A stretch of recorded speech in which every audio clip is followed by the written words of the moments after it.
दबंग बहू। इतनी देर से बैठे टीवी देख रहे हो, शाम हो गई है, बाजार जाकर सब्जियां ले आओ। पता नहीं पिछले जन्म में कौन से पाप किए थे जो आज ये दिन देख रहा हूं। इस घर का मालिक होते हुए भी इस घर में मेरी एक नहीं चलती। गिरधारी बाजार चले जाते हैं। शांति का बर्ताव घर में किसी को पसंद नहीं आता था। कुछ समय के बाद शांति के बेटे रमेश की शादी हो जाती है।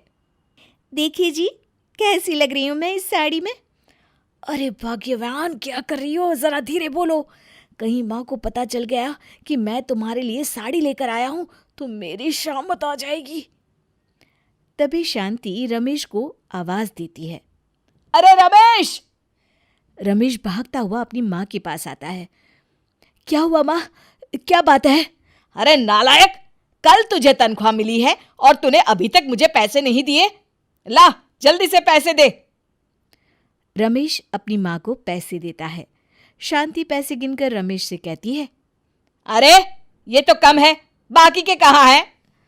अरे माँ, वो दरअसल दुर्गा को कुछ सामान की जरूरत थी तो मैं उसके लिए सामान ले आया। अरे वाह बेटा, शादी हुए 2 दिन नहीं हुए और तू अभी से अपनी बीवी का गुलाम बन गया है। मेरी बात कान खोल कर सुन ले। खबरदार, अगली बार मेरी इजाजत के बिना तूने उस महारानी पर 1 रुपया भी खर्च किया तो। ठीक है माँ, मैं समझ गया। अब यहां खड़ा खड़ा क्या कर रहा है? चल जा काम पे। रमेश वहां से चला जाता है। रमेश के जाते ही शांति अपनी बहू दुर्गा को आवाज देती है। अरे बहू, यहाँ! जी माँ जी, कहिए।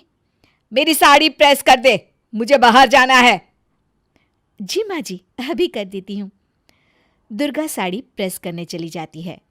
उसी शाम शांति ब्यूटी पार्लर में फेशियल करवा रही होती है कि तभी उनकी सहेली ममता वहां आ जाती है। और सुना शांति, क्या हाल है? सब बढ़िया है, तू बता। और तेरी बहू के क्या हाल है? घर के काम वाम ठीक से करती है या नहीं? अरे करेगी कैसे नहीं, मेरे घर में किसी की मजाल है कि मेरा हुक्म ना माने। ये तो तू बिल्कुल सही बोल रही है, लेकिन आजकल की लड़कियों को तू नहीं जानती, बड़ी तेज होती है। कहीं ऐसा ना हो कि कुछ दिनों के बाद गंगा उल्टी बहने लगे। अच्छा, अब मैं चलती हूँ। ममता के वहां से जाते ही शांति सोच में पड़ जाती है। कहीं इसकी काली जबान सच ना हो जाए, मुझे कुछ करना होगा। अगली सुबह। अरे भाग्यवान, तुमने रामू को काम से निकाल दिया है क्या? तो और क्या करती, अब तो घर में बहू आ गई है, अब हमें नौकर की क्या जरूरत है? अब से घर का सारा काम हमारी बहू करेगी। पता नहीं भगवान ने तुम्हें किस मिट्टी का बनाया है जो तुम अपनी बहू को नौकरानी समझती हो। अरे बहू तो बेटी समान होती है जिसे घर की लक्ष्मी समझा जाता है। देखो जी, तुम मुझसे ज्यादा चपड़ चपड़ मत किया करो और अपना ये धार्मिक पुराण बंद करो। गिरधारी गुस्सा होकर वहां से चले जाते हैं। उनके जाते ही शांति अपनी बहू को आवाज देती है। अरे बहू, यहाँ! जी माँ जी। अरे बहू, आज से रामू काका काम पर नहीं आएंगे, इसलिए अब से तुझे घर के सारे काम करने पड़ेंगे। कोई बात नहीं माँ जी, आप फिक्र मत करिए, मैं घर के सारे काम कर लूंगी। इस तरह दुर्गा पूरे घर का काम अकेले करने लगती है और शांति सारा दिन मोहल्ले की दूसरी औरतों के साथ गप्पे लड़ाती।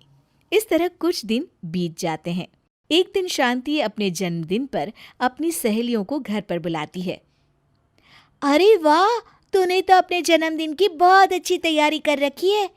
शांति, केक तो बहुत बढ़िया है। तभी दुर्गा सभी औरतों के लिए चाय नाश्ता लेकर आती है।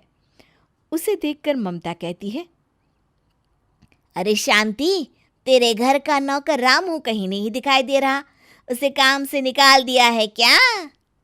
अरे मेरी बहू के होते हुए मुझे नौकर की क्या जरूरत है? मैं उन सासों की तरह नहीं हूं जो अपनी बहुओं को सर पर चढ़ा के रखती है। अरे हमारी बहुओं को पता होना चाहिए कि डर का दूसरा नाम सास है। सच में तेरा तो जवाब नहीं शांति। अपनी सास की इस तरह की बातें सुनकर दुर्गा को बहुत बुरा लगता है, लेकिन वो उस वक्त कुछ नहीं कहती और अपनी सास को सबक सिखाने की ठान लेती है। फिर एक दिन, अरे घर में कितना काम पड़ा है और तू महारानी की तरह अपने कमरे में आराम फरमा रही है। घर का काम कौन करेगा? माँ जी, आज मेरा काम करने का बिल्कुल भी मूड नहीं है। क्या मतलब मूड नहीं है तेरा?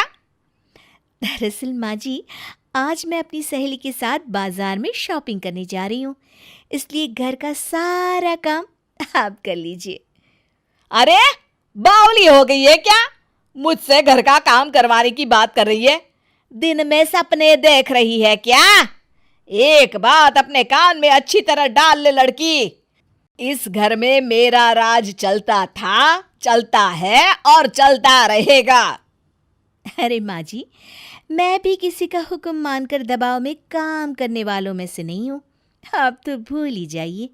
अरे तू कल की छोकरी मुझसे जबान लड़ा रही है? ठहर जा, मैं तुझे अभी बताती हूँ। जैसे ही शांति अपनी बहू दुर्गा के ऊपर हाथ उठाती है, दुर्गा उसका हाथ पकड़कर कहती है, ऐसी गलती कभी मत करिएगा माँ जी। मैं एक कराटे चैंपियन हूँ, एक बार में ईंट के 2 टुकड़े कर देती हूँ। फिर आपका हाथ तो गाजर की तरह नाजुक है, सोचिए इसका क्या हाल होगा। बात समझ में आई या समझाऊं? अपनी बहू का इतना खतरनाक रूप देखकर शांति बुरी तरह घबरा जाती है। तभी वहां रमेश आ जाता है। ओए माँ, मेरा हाथ, मर गई रे, इसके हाथों में तो बहुत ताकत है। अरे छोड़, मेरा हाथ छोड़। अरे रमेश, जरा इस कलमुही से मेरा हाथ तो छुड़ा। अरे माँ, अगर तुम शेर हो तो ये सवा शेर है, तुम खुद ही हाथ नहीं छुड़ा पा रही हो, मैं कैसे छुड़ाऊंगा? मैं चला अपने दफ्तर। इतना कहकर रमेश वहां से चला जाता है। शांति समझ जाती है कि उसका आत्मसमर्पण करना ही ठीक रहेगा। अरे बहू, भगवान के लिए मुझे छोड़ दे, मुझसे गलती हो गई। आपसे तू जैसा कहेगी इस घर में वही होगा। दुर्गा समझ जाती है कि उसकी सास को सबक मिल चुका है, वो उसे छोड़ देती है। उस दिन के बाद से शांति पूरी तरह सुधर जाती है और अगले दिन से चुपचाप भीगी बिल्ली बनकर घर का सारा काम करने में अपनी बहू का हाथ बटाने लगती है। शिक्षा: हमें हमेशा अपने परिवार के सभी सदस्यों को बराबर सम्मान देना चाहिए और सबके साथ मिलजुल कर रहना चाहिए।